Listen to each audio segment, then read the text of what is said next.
May pangarap pa sa amin siya. Tapos ikaw hindi na nakapag-aral. Hindi mo eh. Bakit? Kaya nakakatid siya. Walang baon? Opo. Malayo sa school? Opo. Ano? Pumasok si papa mo ngayon? Opo. Anong pasok trabaho niya? Yung ano? Hindi ko rin around siya. Nagpasok ako. Construction? Opo. Labor? Naghuhukay? Opo. Yung mama mo? Wala lang. Wala sa bahay. Nagtitinda ng gulay. Opo.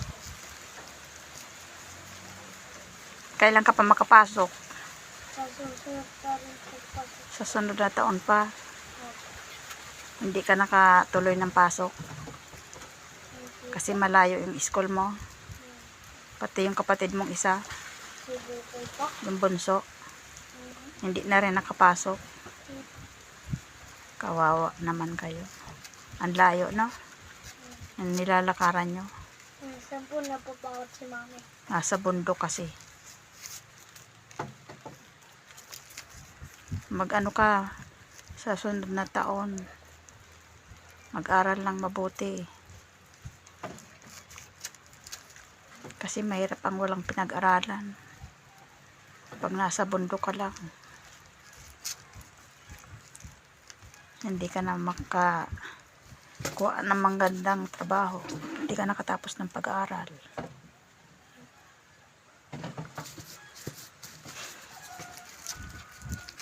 Para pag lumaki na kayo, matulungan nyo yung magulang nyo.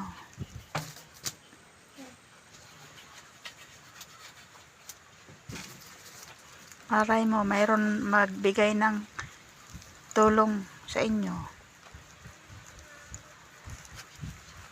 Marami naman diyang magandang mabuting loob. Mga OFW. Yung mga tumutulong, nakakaluwag.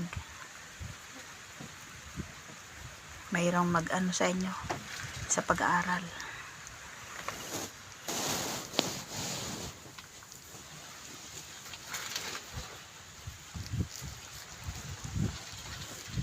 Ano yan, tungkod? Opo. Tungkod sa bundok. Hingi ka ng tulong Saan? sa OFW para makapag-aral ka. Yung mga nakakaluwag. Magandang bata ka pa naman.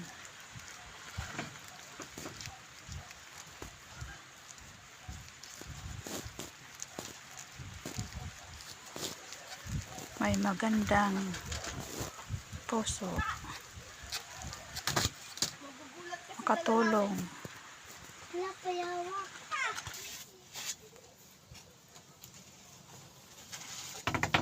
Ano, gusto mong hingi ng tulong? Opo. Makapasok ka? Opo. Makapag-aral? Opo. Yung may mabuting ano dyan, puso. Sana may magbigay sa atin. Mga OFW, may magandang hanap buhay, kakaluwag. Dito po sila nakatira sa bundok. Ito po ang bahay nila. Ayan. Malayo sa eskwelahan. Kaya hindi nakapag-aral. Magandang bata.